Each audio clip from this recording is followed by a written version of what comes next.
Hello and welcome back to Total Football, where we react to the biggest news and talking points from the Champions League. We have seen Liverpool exit the competition. No massive surprise, but maybe the manner that they did so was a talking point in and of itself. They lost 6-2 on aggregate. They've exited at the last 16 stage for the first time since 2019-20. And it was actually their heaviest aggregate loss over two legs in a Champions League knockout tie.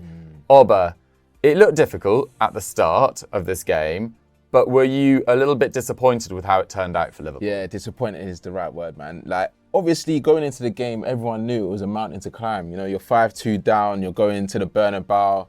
Like, it is a task that, if on paper, it doesn't look likely. But we saw all of the hype beforehand. Liverpool fans showing us all the compilations of all the comebacks that they've had, all the goals that we've seen. So I was thinking, you know what, if they score early in the first half, this could actually happen. And they had a few moments, but after those moments, I was just like, yeah, this is going to be light work for Real Madrid. They just didn't have that. And obviously we talk about Van Dijk and the aura, but they didn't have the aura that Liverpool we're used to seeing from a Liverpool side in the Champions League. I think the chances that they created in the first half, it was good, but from when they didn't take like the first two, especially that Salah moment, the time when he was at through on goal, Rudiger made that last-ditch challenge, but then he passed it to Nunez and he didn't score that. I was like, okay, cool, that's one chance. Then they had another chance as well from Gakpo out wide. Yes, it's a slim chance, but previous years you're seeing Mane, Firmino, they're scoring those goals, and today it just didn't happen. And I'm more disappointed in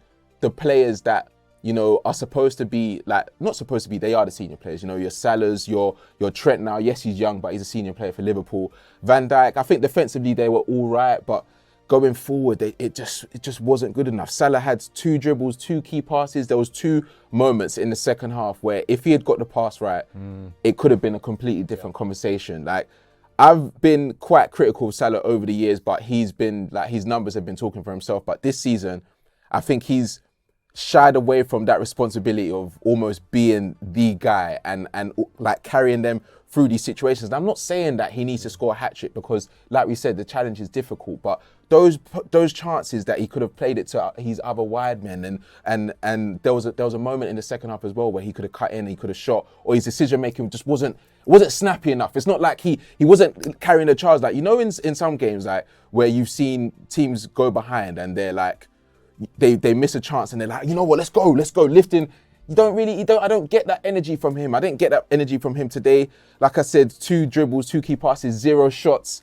That's damning. I don't care what anyone says, that is terrible. Another player, Trent, we're so used to him being so good for Liverpool. Like, especially going forward. Defensively, Vinicius Jr., he always gets the better of him. I think he was all right defensively. He made a few key tackles as well. In the second half, there was an amazing block on Benzema, where he tracked back. But then going forward, his decision-making just wasn't quick enough. There was a few long balls that he tried that just went to no one. When he got into the box, he was taking too many touches. And it's just like, you're supposed to be that guy. You know, you're supposed to be the guy that the younger players and the newer players look to for guidance and look to for motivation, and it just wasn't given that. And when those players aren't performing, I'm not going to expect, you know, the Harvey Elliott's coming off the bench, or Nunez, who's this is probably the biggest game he's played in. You know, Gakpo as well, he's getting used to a new team. They had a few chances, but those players there, yeah, man, they let me down, man. They let me down. I hear you. I think it was a little bit flat. The connections didn't seem quite there. It was just a little uninspired, really, from Liverpool. But McCubs, let's talk Real Madrid, because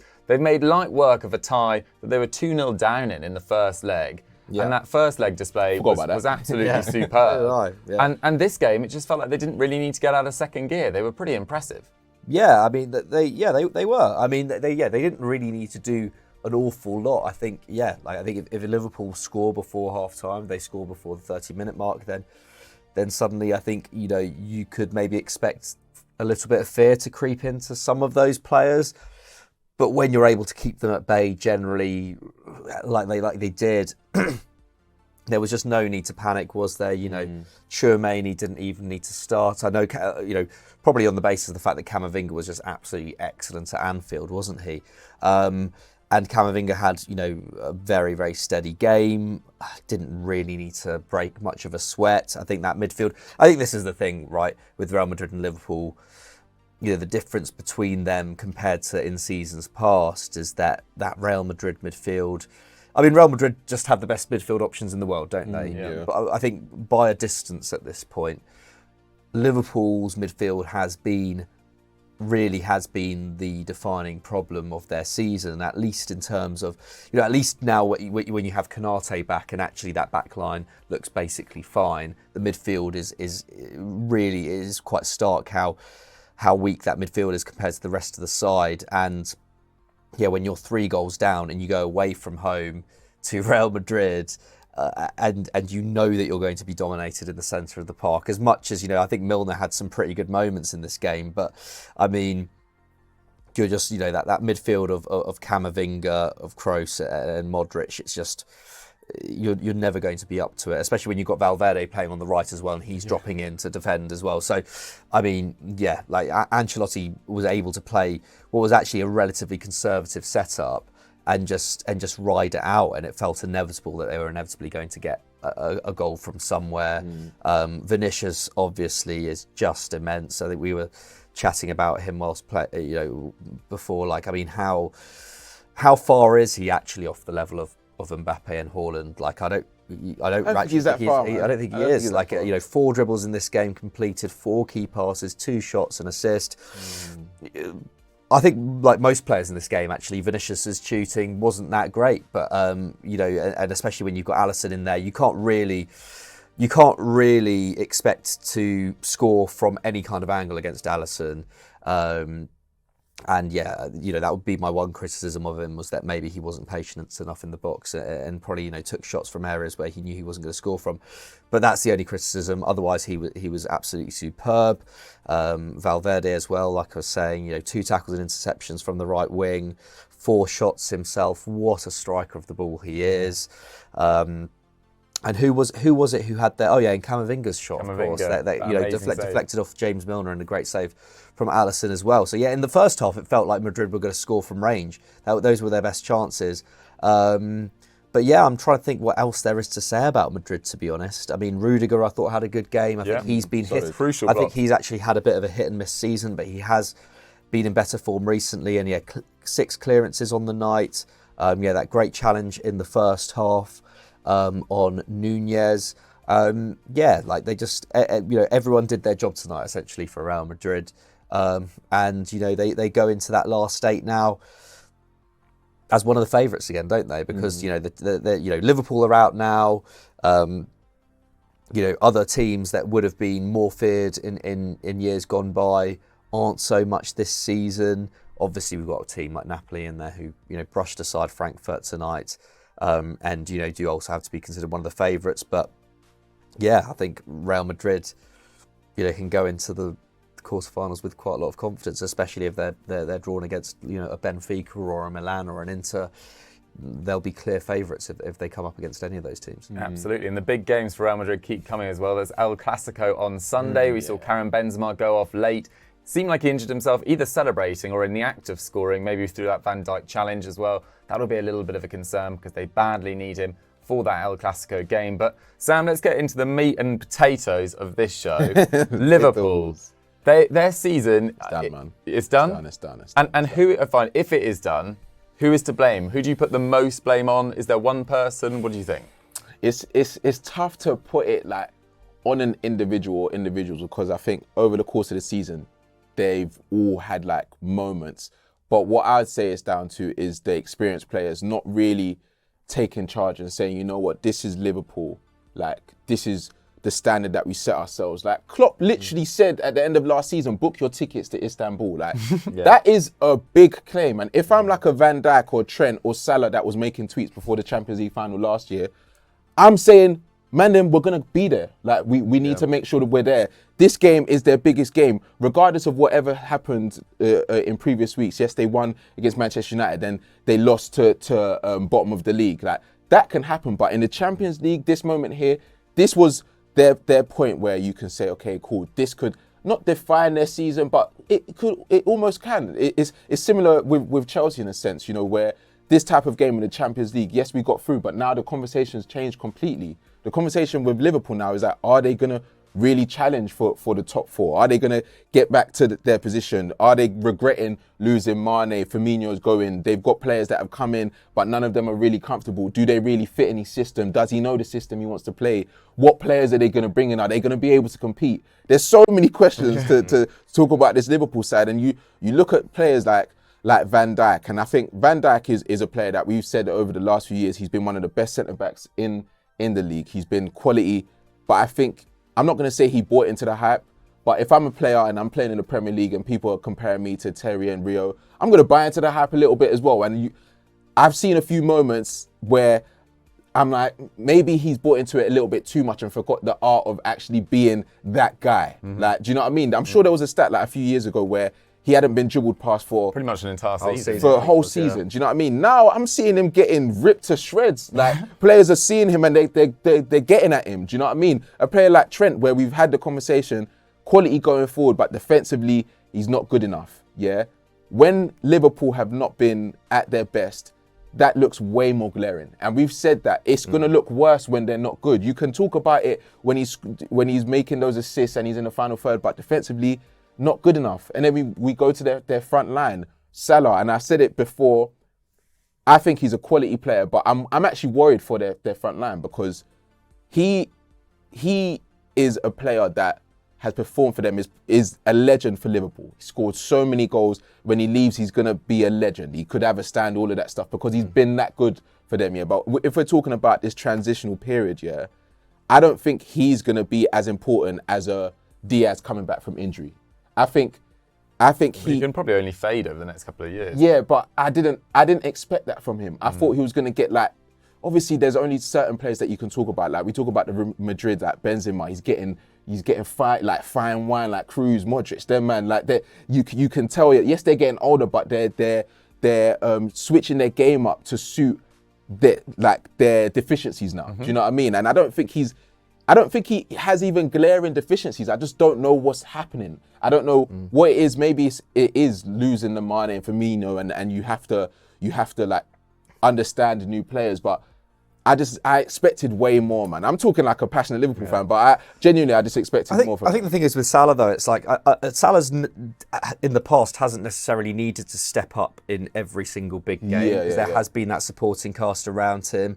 And I think Diaz being injured, I think that's a big. I think if Diaz wasn't injured this season, I don't think we'd even be talking about Sadio Mane. He's that good, and he was great at the start of the season, and that injury and. I don't know, like you talk about, Sam, about the question marks around Liverpool, and we haven't, there's not been question marks around Liverpool for the last 4 or 5 years, really. And I think that comes down to the club's recruitment and what's going on behind the scenes, because there are question marks, serious question marks at Liverpool as a club. There was that great Melissa Reddy article that came out in January or February, which kind of highlighted all of these things about the medical team and there being a bit of a, being some division there. The recruitment, obviously, like Julian Ward, resigning, 6 months into the job. He was supposed to be Michael Edwards' prodigy. He was supposed to carry on. He did the Luis Diaz deal. And then there's the talk about, the Gakpo deal and the Nunez deal being more kind of Klopp signings than the recruitment team signings. So, there seems to be a bit of a disconnect, and in some ways you can see that on the field as well. And I think that's where you see it in the midfield. The fact that they ended up signing Artur, at the end of the window on deadline day on loan just goes to show that their recruitment is not as slick as it once was. There should have been a central midfielder coming in there. I know they were unlucky not to get Tchouaméni because Real Madrid were just willing to put up that kind of money, but there should have been some sort of contingency plan there. I know this is all kind of very, we're just talking about them going out of the Champions League here, but if we're looking for something to blame, I think, the behind the scenes at Liverpool, there's a number of things that could have been done better, I think, in the last 2 years, especially since they won the league in 2020. The recruitment before that and after that is so stark. Like, I think Luis Diaz has been the only real unqualified success out of all those players. And, unluckily, he has been injured now for the majority of his time at the club, pretty much. So yeah, him coming back will be a big plus. But yeah, and I guess you can put it down a little bit to fatigue from last season as well. But those are things that should have been managed as well. Those are things that should have been thought about in the long term, in terms of their recruitment and in terms of their conditioning of players.